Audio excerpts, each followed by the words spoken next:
네, 오늘도 은혜 더하시 주님을 찬양합니다. 네, 사도행전 강의 말씀 좀 내려놓고 오늘부터 새로운 주제의 말씀을 시작하겠습니다.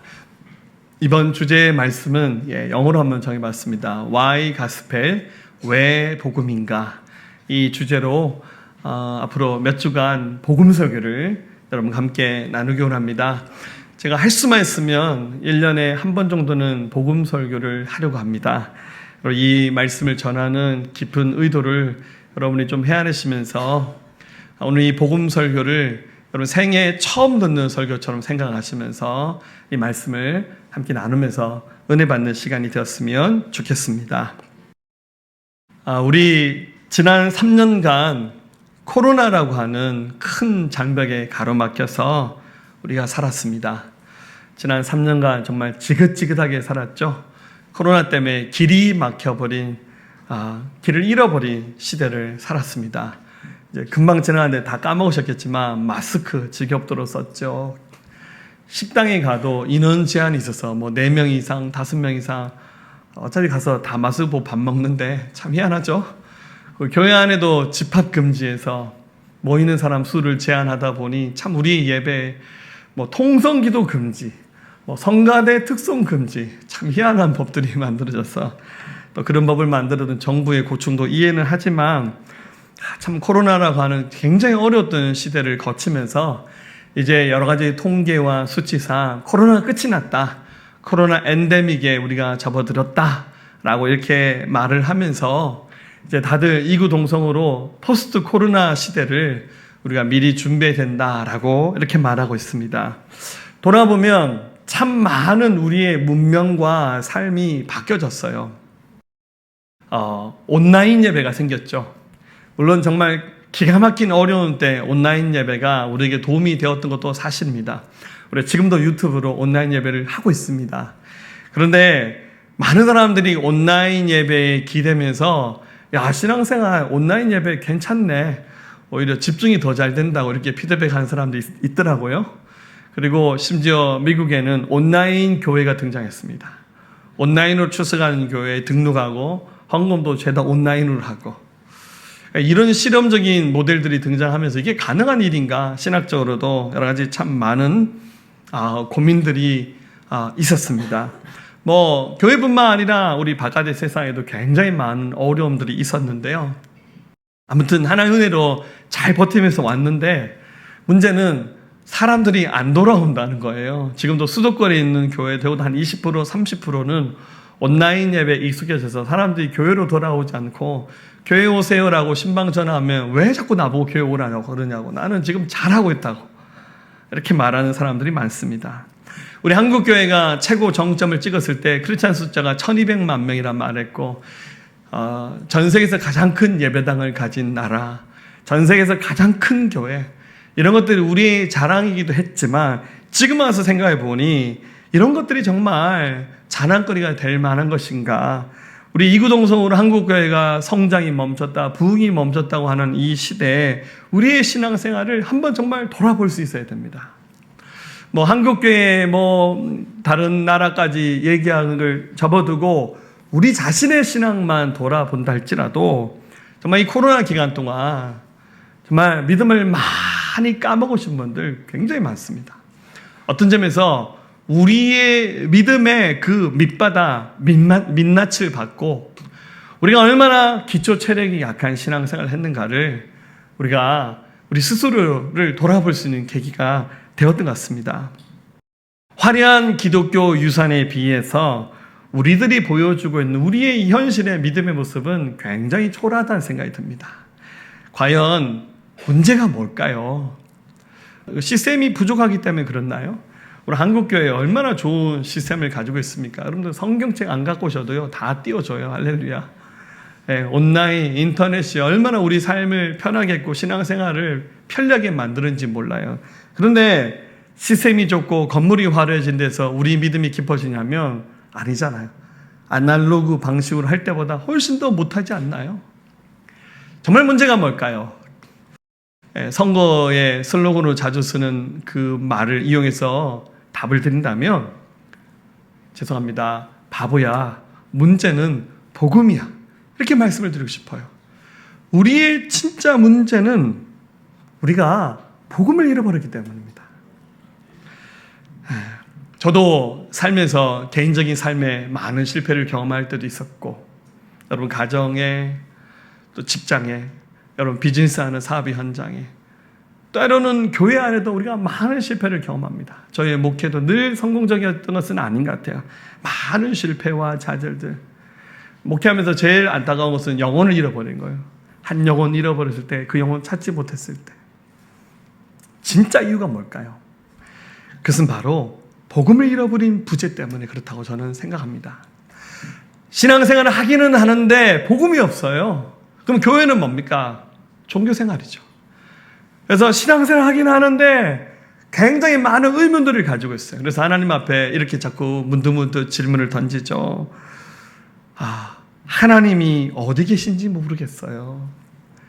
신앙생활의 의미를 모르겠어요. 내가 왜 주일 아침에 이 자리에 앉아 있는지, 집에서 그냥 잠이나 자고 TV나 보고 등산이나 가고 목욕탕이나 가면 더 좋겠는데, 아니면 신앙생활 잘하다 어느 날 내가 정말 구원받아 천국에 갈 수 있나요? 구원에 대해서 막 의심이 되고 막 흔들려요. 아니면 너무 힘든 삶의 순간이 많잖아요. 내가 힘들 때 주님 어디 계셔요? 우리 경상도 말로 주님 어디 계신겨? 그죠? 주님이 어디 계신지 모르겠다는 이야기들을 굉장히 많이 쏟아냅니다. 그래 이제 수틀리면 어떡하죠? 이제 원망해야 돼요. 남편 한번 원망하고, 아내 원망하고, 부모님 원망하고, 자식 원망하고, 직장의 사장님 한번 원망하고. 저를 많이 원망해 주세요. 할렐루야. 예. 그래서 기본적으로 우리가 사는 이 세상에 이루어지고 있는 많은 것을 보면서 저는 모든 원인들이 복음 때문이라 생각합니다. 그래서 왜 복음이어야 되는지, why gospel, 왜 복음이어야 되는지에 대해서 생각해 봤으면 좋겠습니다. 여러분, 복음이 무엇입니까? 복음은 바로 예수 그리스도입니다. 지금 목사님 복음 설교한다니까 한 번도 들어보지 못한, 다른 교회에서 한 번도 들어보지 못한 얘기를 해주시겠지. 그럼 다른 데서 한 번도 들어보지 못한 얘기를 하면 제가 이단 설교하는 겁니다. 복음은 이미 여러분들이 여러 번 들어서 이미 알고 있는 얘기들입니다. 근데 문제는 복음을 듣기는 들었는데 이 복음에 대한 이해가 부족하다는 거예요. 자, 여러분들 한 번도 들어보지 못한 이 얘기를 들을 것이라 생각하지 마시고 마치 처음 받아보는 연애 편지를 읽듯이 두렵고 떨리는 마음으로 처음 들어보는 이야기를 듣듯이, 그리고 이 말씀이 자기에게 주시는 말씀으로 생각하시면서 앞으로 몇 주간간에서 이 복음 얘기를 들으셨으면 좋겠습니다. 복음의 핵심은 예수 그리스도인데 그분이 이 땅에 오셨습니다. 죄악 가운데 인생들을 위해서 십자가에서 죽으시고 부활하시고 다시 오신다고 약속해 주셨습니다. 누구든지 하나님의 아들 예수님을 믿으면 구원받아 하나님의 자녀가 되는 것입니다. 이게 바로 복음입니다. 복음이 어렵냐면 복음은 절대로 어려운 것이 아닙니다. 그런데 놀라운 것은 많은 사람들이 마치 난독증에 걸려서 읽지 못하는 것처럼 복음을 이해하지 못합니다. 성경은 이에 대해서 정확히 말하고 있습니다. 로마서 11장 8절 읽어봅니다. 기록된 바 하나님이 오늘까지 그들에게 혼미한 심령과 보지 못할 눈과 듣지 못할 귀를 주셨다함과 같으니라. 자, 복음을 이해하지 못하는 이유는 하나님께서 이것을 허락하셨어요. 사람들의 마음을 혼미한 심령이 되게 하고 보지 못할 눈과 듣지 못할 귀를 주셔서 복음을 듣는데 이 복음을 이해하지 못해요. 지금은 보니까 조시는 분이 아무도 없어요. 할렐루야. 설교 초반인데, 그죠? 네. 근데 저는 사역을 하면서 복음을 딱 전하려고 하는데 굉장히 캄캄해진 사람도 봤어요. 분명히 조금 전에 저랑 차 마시며 얘기할 때는 정신이 또렷했는데 복음 얘기하는데 갑자기 막 혼미한 상태에 돼서 목사님 왜 이렇게 졸린지 모르겠어요. 뭐 이 정도는 양반이에요. 어떤 사람은 제가 복음 설교하는데 기절해버린 사람도 저는 봤어요. 복음 얘기를 딱 하는데 갑자기 쓰러져 버리죠. 깜짝 놀랐어요. 야, 이런 인생도 있구나. 혼미한 마음이 지속돼서 복음을 못 듣는 사람도 있어요. 그러니까 우리에게 정말 필요한 것은 복음을 들을 수 있는 은혜가 필요한데요. 에스겔 11장 9절 이렇게 말합니다. 읽어볼까요? 내가 그들에게 한 마음을 주고 그 속에 새 영을 주며 그 몸에서 돌 같은 마음을 제거하고 살처럼 부드러운 마음을 주어. 복음을 들을 수 있는 은혜가 필요한데 하나님의 성령께서 그 영혼의 마음을 만들 때 마음에 있는 그 돌을 집어내시고 주님이 제거하시고 어린아이 살과 같은 부드러운 마음을 주셔야 복음을 들을 수 있어요. 우리 자리 여러분들의 마음이 다 어린아이 같은 3살 같은 그런 마음, 부드러운 마음 될 수 있기를 우리 주님의 이름으로 축원합니다. 자, 그러면 이제 제가 몇 주간 걸쳐서 복음 얘기를 하면서 복음 가운데로 꼭 들어야 될 중요한 포인트 얘기를 하고 싶습니다. 그러고 난 다음에 마지막에는 복음에 대해서 다시 한번 제가 요약을 하고 이 설교를 이어가길 원하는데 오늘 첫 시간 여러분에게 드리고 싶은 말씀은 복음의 핵심 중에 하나님 나라 그리고 우리가 살고 있는 이 땅, 이 세상에 대해서 여러분 함께 나눴으면 좋겠습니다. 자, 여러분들 하나님 나라 우리가 천국이라 그러죠. 여러분 천국은 과연 어떤 곳일까요? 자, 먼저 이 천국에 대해서 이해를 하려면 골로새 1장 16절 말씀을 보면 좋을 것 같은데 한번 읽어볼까요? 만물이 그에게서 창조되되 하늘과 땅에서 보이는 것들과 보이지 않는 것들과 혹은 왕권들이나 주권들이나 통치자들이나 권세들이나 만물이 다 그로 말미암고 그를 위하여 창조되었고. 아멘.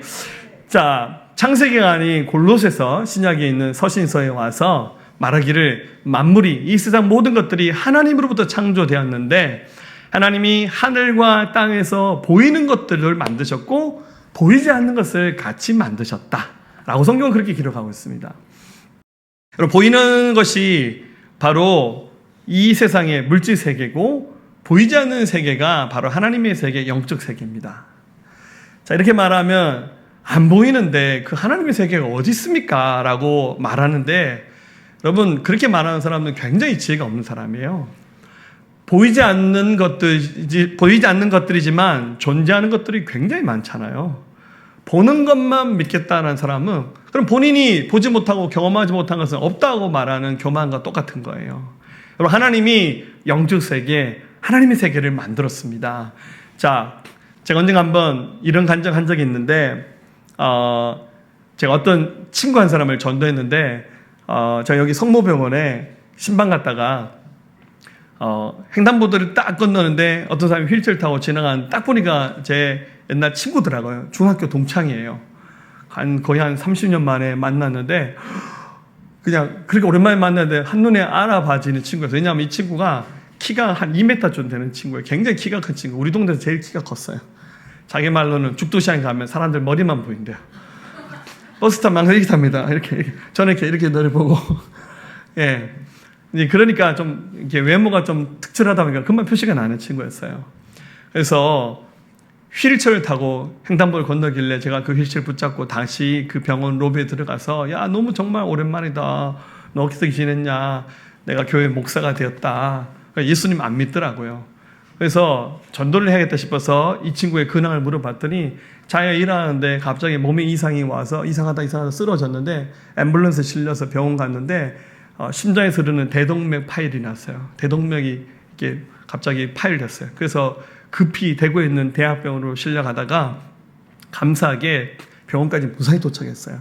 응급으로 그 파열된 대동맥을 잇는 수술을 받았어요. 근데 문제는 수술 끝나고 나는데 하반신 마비가 와버렸어요. 그래서 중환자실에 계속 있다가 딱 그저껜가 퇴원해서 집이 여기니까 포항에 있는 병원에 옮겨왔는데 제가 그때 딱 그 자리에 간 거예요. 진짜 우연치고는 기가 막힌 타이밍이었잖아요. 그래서 이 친구 전도했다 싶은 생각이 들어서 제가 복음을 전하는데 이 친구가 이러더라고요. 제가 이제 목사가 된 줄 아니까 내가 그런데 사실은 다른 사람들한테 아무에게도 이 얘기한 적이 없는데 네가 목사님이니까 얘기해 주겠다고. 내가 그 수술대에 올라서 수술을 받는데 자기 몸에서 내 영혼이 쑥 빠져나간 느낌이 들더래요. 그래서 수술대 위에 앉아있는 자기가 보이더래요. 이게 우리 임사체험이란 말을 하잖아요. 자, 이렇게 말하는 사람, 직접 말하는 사람 제가 처음 봤어요. 막 의사와 의료진이 막 자기 붙잡고 막 난리가 났는데 거의 자기가 죽었더래요. 근데 그 순간 굉장한 두려움이 확 밀려오면서 자기가 지옥에 끌려갈 것 같더래요. 근데 그걸 막 지켜보는 순간 자기가 영계 살아나서요. 그 생명이 이어졌대요. 그러면서 중환자실 있다가 이 포항에 왔는데 제가 그때 딱 만났어요. 그래서 제가 하나님께서 이 친구 마지막으로 복음 전하라고 나 만나게 하셨는갑다. 그래서 제가 그 친구 붙잡고 그 자리에서 복음 전하면서 마음에 예수 영접했어요. 그리고 제가 이제 병원 찾아가서 병원 여러 군데 옮기더라고. 가서 제가 간식도 사주고 책도 갖다 주고 우리 교회 유튜브 예배 보면서 너 이렇게 예배 좀 참여하라 그렇게 했는데, 그런데 지금은요 전화하면 전화를 안 받아요. 무슨 말이냐면 제가 그 가족 전화번호를 모르잖아요. 천국으로 이사 갔는지도 모르겠어요. 네. 정말 제가 복음을 전했으니까 하나님께서 복음을 확실히 받아들였다면 무사히 천국으로 데려가셨을 것이라고 믿습니다. 자, 영적 세계가 존재합니다. 근데 우리가 하나님 나라를 번역할 때 천국이다라고 하니까, 천은 하늘이니까 이렇게 비행기 타고 우주선 타고 이 공중으로 우주로 올라가면 여기 천국이 있는가라고 생각하는데 그렇지 않고요. 하나님 세계는 영적 세계이기 때문에 영의 세계에 존재하고 있는 겁니다. 그래서 보이는 것만 믿지 말고 보이지 않는 이 하나님의 세계를 이해하시고 이 하나님의 세계에 대한 소망을 가지셔야 돼요. 자, 하나님의 세계를 조금 이해할 수 있는 근거가 될 수 있는 말씀이 방금 읽었던 계시록 21장인데요. 하나님 나라는 어떤 곳이냐면 이 말씀에서 하나님 나라는 새 하늘과 새 땅이다 라고 이렇게 표현합니다. 이 21장 1절 말씀을 다시 읽어봅니다. 또 내가 새 하늘과 새 땅을 보니 처음 하늘과 처음 땅이 없어졌고 바다도 다시 있지 않더라. 아멘. 자, 이 말씀의 기록자 요한이 영적 체험을 하면서 하나님의 세계를 보았는데, 여러분 하나님의 나라 천국은 영적 세계에 존재하고 있습니다. 그런데 나중에 예수님이 지상에 오셔서 이 땅의 모든 역사의 기록이 멈춰지는 순간 이 땅에 하나님 나라가 통째로 새롭게 임하게 됩니다. 요한이 이 장면을 보면서 우리가 알고 있는 처음 하늘과 처음 땅은 없어지고 바다도 없어진다는 거예요.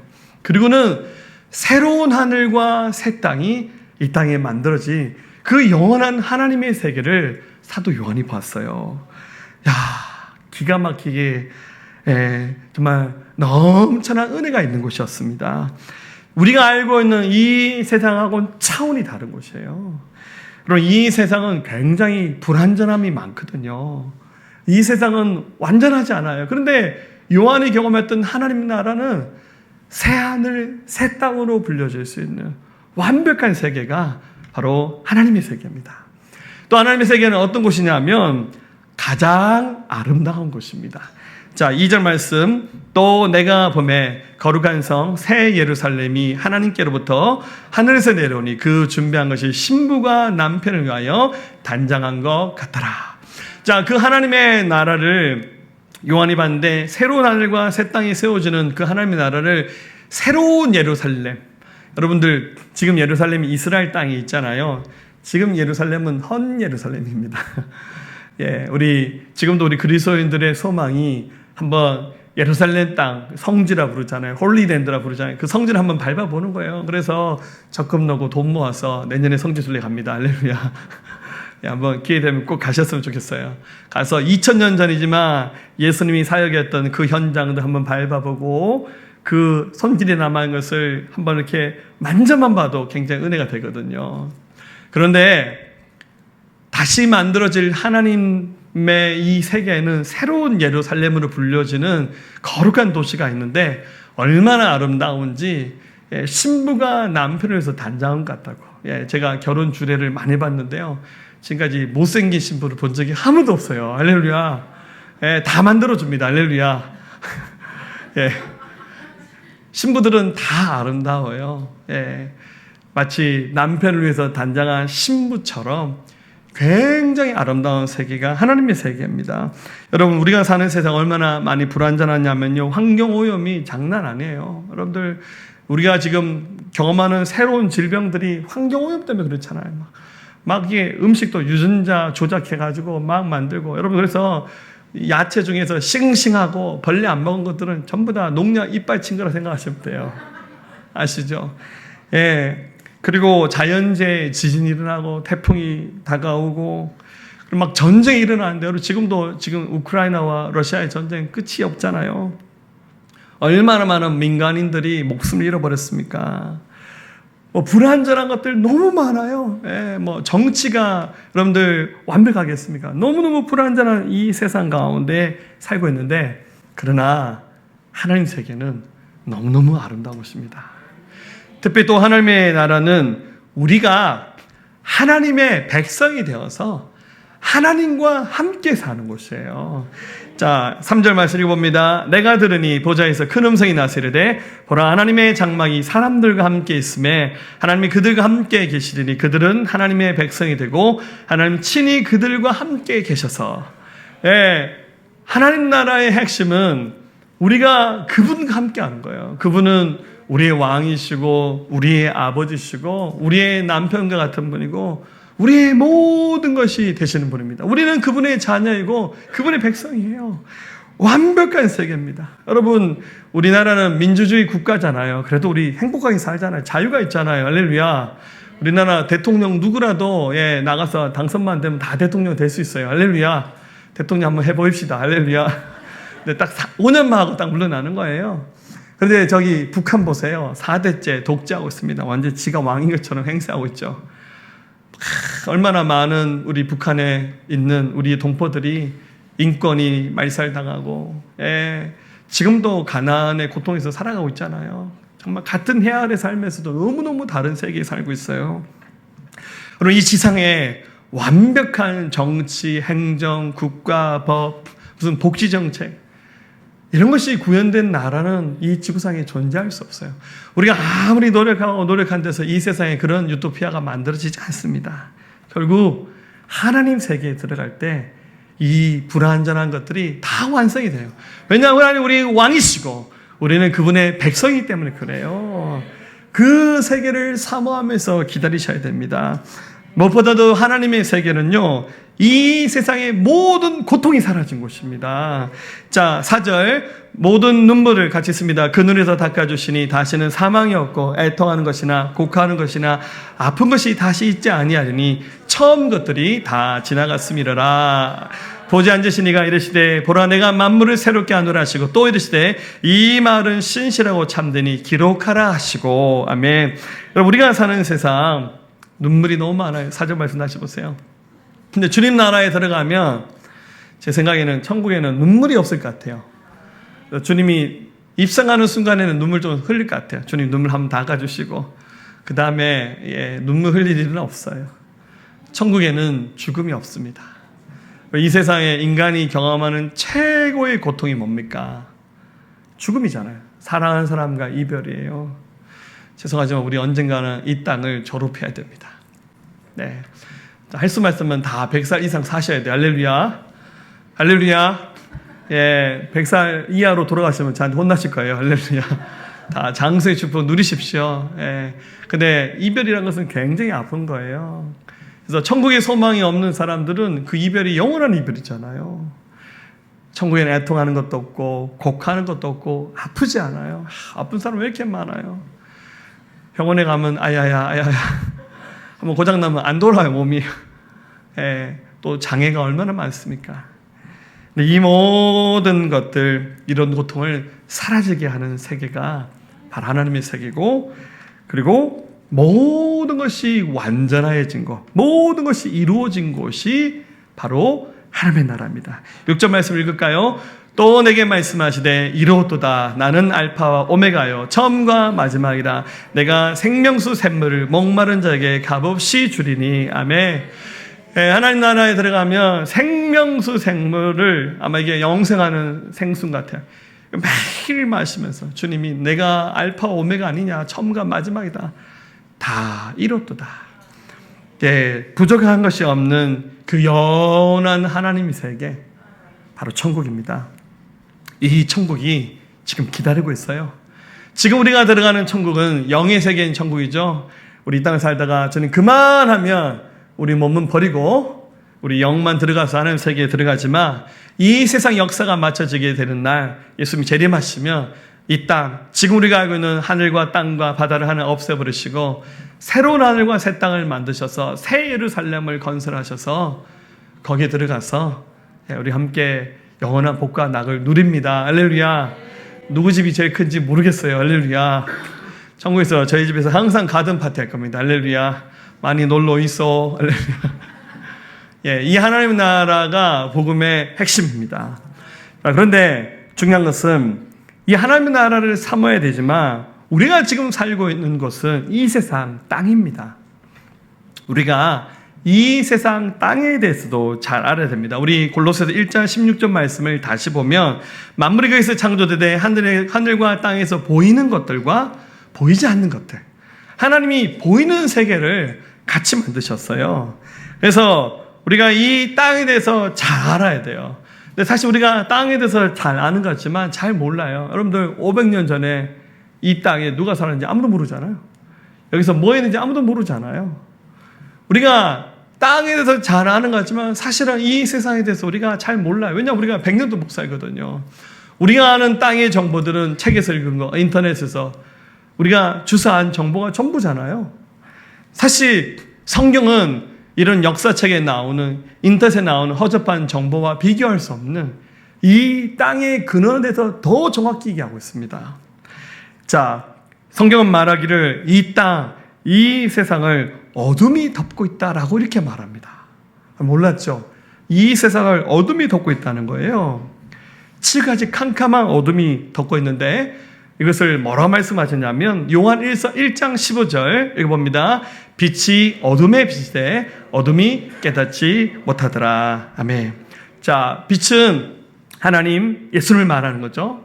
주님이 이 세상에 당신의 그 영광의 광채를 비추셨는데 이 세상을 아예 어둠이라고 이렇게 표현하고 있어요. 땅인데 왜 땅을 어둠이라 말합니까? 이유가 있습니다. 하나님이 보이는 세상을 만드실 때 처음 만드셨던 이 세상은 그 하나님 세계에 버금갈 만큼 이 세상은 굉장히 아름다운 것이고 질서 있고 조화로운 것이었습니다. 그런데 사단이 이 땅의 아름다움의 질서를 파괴시켰습니다. 여러분, 사단은 누구냐면 원래 천사장이었던 루시퍼, 원래는 천사장이었는데 이 루시퍼가 하나님께 반역을 합니다. 그리고 루시퍼를 추종했던 천사들, 성경은 말하기를 하나님 나라의 한 3분의 1에 해당하는 천사들이 루시퍼와 함께 하나님을 대적하여 하나님 나라에서 전쟁이 일어났습니다. 이 전쟁에서 루시퍼가 패하면서 지상으로 땅으로 쫓겨납니다. 이 타락한 천사장을 바로 원수마귀 사단이라 그러고 그를 추종했던 그 악한 영들을, 그 천사들을 우리가 악한 영이라 부릅니다. 여러분, 이 악한 영들과 사람의 영은 처음부터 다른 존재예요. 사람이 죽어서 귀신 되는 것은 비성경적인 겁니다. 다만 이 타락한 천사장이었던 루시퍼를 추종했던 마귀가 이 세상에 내려와서 세상을 어둠으로 덮어버리는 거예요. 자, 우리가 살고 있는 세상이 있고 하나님의 세계가 있습니다. 이 중간 세상을 공중이라고 표현했는데 마귀가 이 세상이 마치 자기 거인 것처럼 착각하면서 이 세상에 살고 있는 사람들을 괴롭히는 일을 하고 있는 거예요. 온갖 마귀들이 총출동해서 이 땅에 살고 있는 사람들에게 어둠을 덮어버리는 겁니다. 이렇게 예를 들어볼게요. 여러분, 하늘에 태양이 빛나고 있습니다. 태양은 한 번도 자기 자리를 이탈하지 않아요. 그런데 어느 날 먹구름이 다가와서 하늘을 꽉 채운다 생각해 보세요. 굉장히 두꺼운 구름이 하늘을 덮어버리면 어떻게 됩니까? 이 지상에 빛이 내려오지 않아요. 저 먹구름이 비와 눈과 우박을 뿜고 있으면 막 비도 쏟고 눈도 내려오고 우박도 떨어지고 난리가 나죠. 그럼 이 지구상은 그 영향권 아래 들어가서 온도도 떨어지기도 하면서 그러면서 난리가 나는 거잖아요. 하나님의 영광의 빛이 비추고 있는데 어둠이 사단이 사람들로 하여금 하나님을 보지 못하게끔 이 어둠의 장막의 역할을 하면서 하나님을 보지 못하게 만드는 겁니다. 문제는 사단은 교묘하게 자기를 드러내지 않아요. 자기의 존재를 사람들에게 노출시키지 않아요.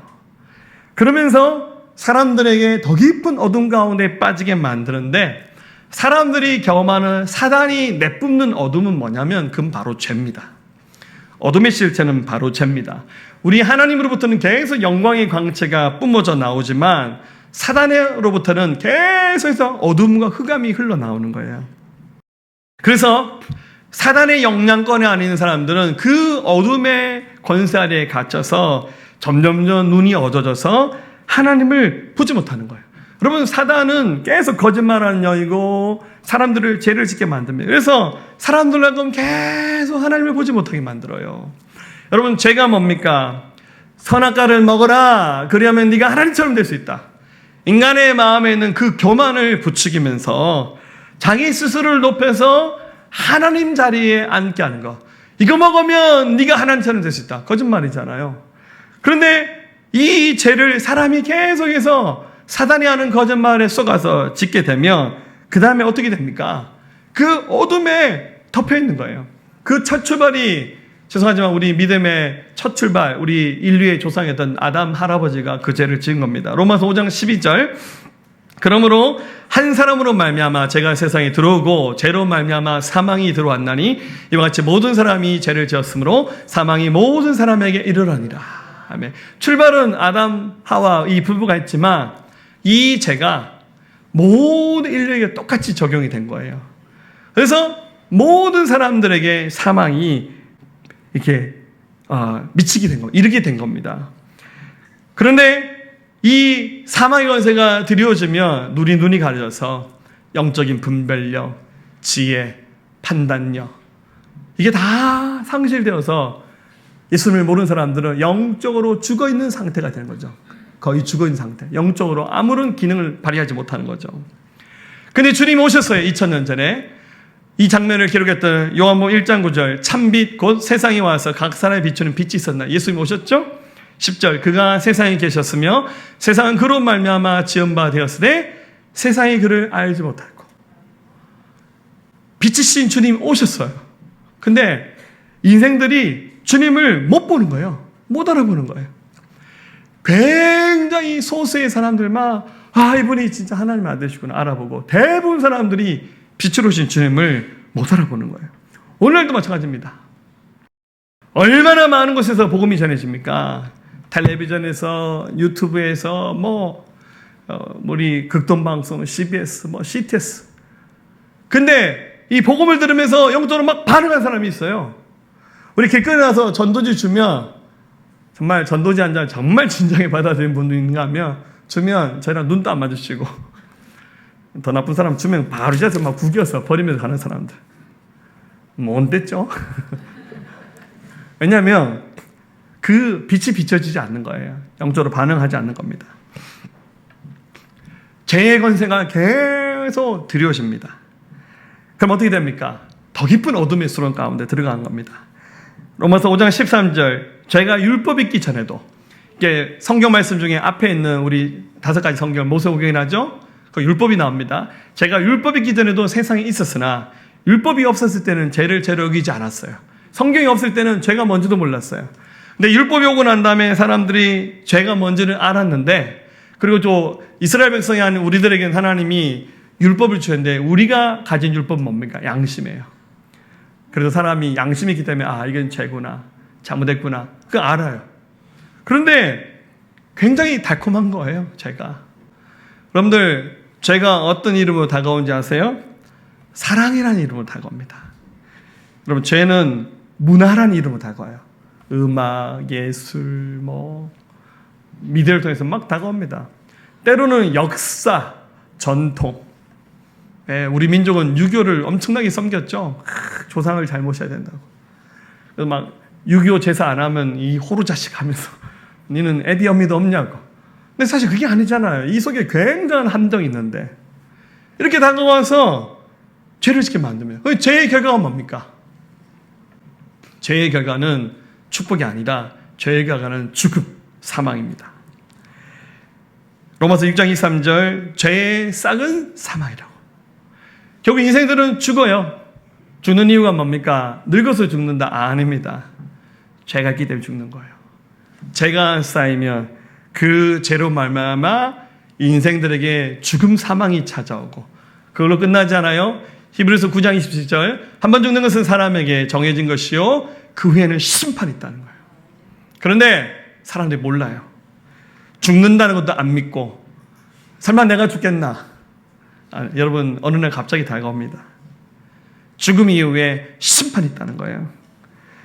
앞서 천국 얘기는 많이 했지만 지옥을 잠시 설명하는 말씀이 계시록 22장 8절에 나오죠. 한번 읽어볼까요? 그러나 두려워하는 자들과 믿지 아니한 자들과 흉악한 자들과 살인자들과 음행하는 자들과 점수가들과 우상 숭배자들과 거짓말하는 모든 자들은 불과 유황으로 타는 못에 던져지니 이것이 둘째 사망이다. 예, 요한은 지옥을 묘사하기에 못이라 그랬습니다. 근데 못이 불과 유황으로 타고 있는 못이라고. 믿지 않는 사람들은 이 못에 던져져서 심판을 받고 있어요. 이게 바로 죄의 결과로 인생들에게 찾아온 최후 심판이에요. 그런데 지금 본인이 거의 지옥에 다다랐다는 사실을 모르고 살아가는 거예요. 그런데 이 세상은 여러분들 굉장히 화려해요. 그런데 만약에 우리가 지옥을 한번 패키지형으로 한번 여행한다고 생각해 보세요. 어마어마무시한 불과 유황으로 타는 거 볼 것 같아요? 아닙니다. 지옥 관람하는 패키지 여행은요, 굉장히 화려한 세상 여행입니다. 술 마시고 노래하고. 유명한 C.S. 루이스가 이런 말을 했죠. 지옥으로 가는 길은 결코 벼랑길이 아니다. 지옥을 향한 길은 밋밋한 내리막길이다. 사람들은 그 길을 기분 좋게 걸어간다. 마지막에 문 딱 열면 지옥이에요. 여러분 살아있는 개구리를 잡을 때 어떻게 합니까? 뜨거운 물에 넣으면 얘가 도망가 버리잖아요. 찬물에다가 넣어놓고 뚜껑 덮고는 가스레인지 불 켜서 불을 달굽니다. 개구리가 뜨뜻하네 좋네 그러다가 온도가 점점 올라가면 나중에 익어버립니다. 삶아지는 거죠. 이게 바로 이 세상이 주는 세상의 그 화려함, 세상의 그 아름다움 다 거짓말이죠. 그 속에 감춰져 있는 이 세상의 어둠의 거짓말입니다. 자, 그럼 어떻게 되겠습니까? 우리가 생명 가운데로 나아가야 되죠. 그럼 생명 가운데 나아가는 길은 딱 한 길입니다. 바로 예수 그리스도. 우리 그분께 나가야 됩니다. 우리의 수고와 노력으로는 불가능합니다. 여러분의 노력 단 1%도 하나님 나라에 들어가는데 죄송하지만 도움되지 않아요. 하나님 나라 들어갈 수 있는 길은 100% 오직 한 가지 바로 예수 그리스도로 말미암아 가능하다는 겁니다. 여기서 성경은 분명히 복음에 대해서 말씀하기를 5장 6절에 우리가 아직 연약했을 때 기약대로 그리스도께서 경건하지 않는 자를 위하여 죽으셨도다. 즉 우리가 가지고 있는 이 죄 문제를 해결해야 우리의 영원한 생명 가운데 들어갈 수 있잖아요. 그래서 하나님이 예수 그리스도를 보내주셨어요. 우리는 몰랐어요. 그분이 오셔서 어떻게 하셨습니까? 5장 8절에 우리가 아직 죄인 되었을 때 그리스도께서 우리를 위하여 죽으심으로 하나님께서 우리에 대한 자기의 사랑을 확증하셨네요. 우리는 몰랐어요. 그분이 오셔서 우리의 죄를 대신하여 십자가에서 죽으셨다니까요.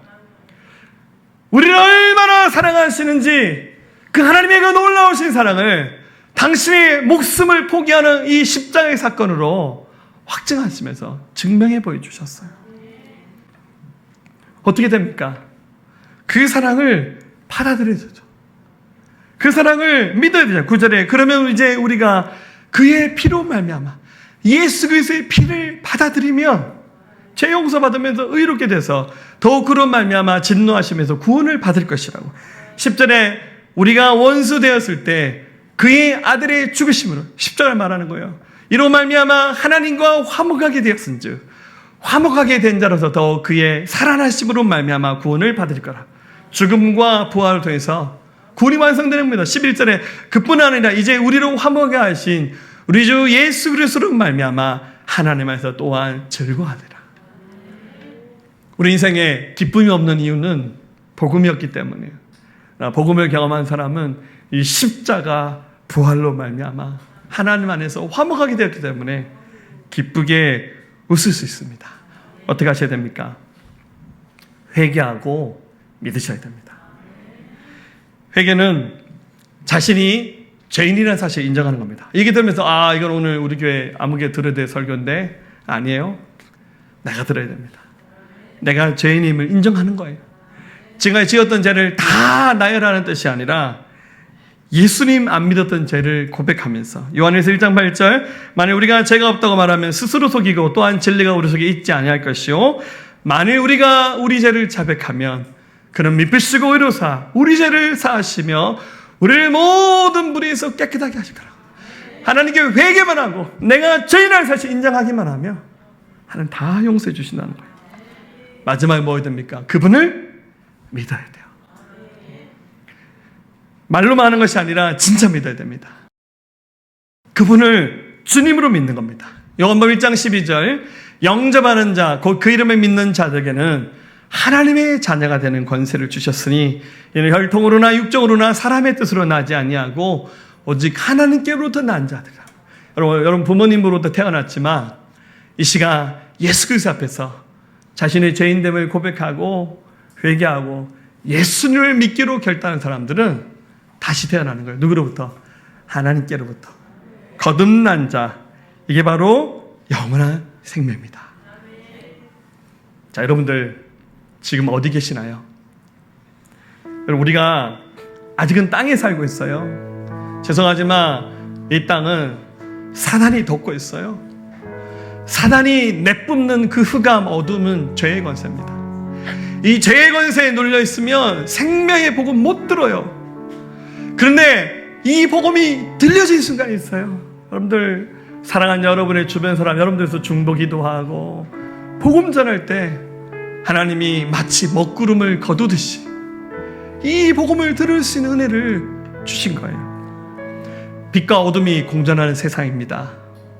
여러분 어둠 사랑하면 복음 가운데 나갈 수 없어요.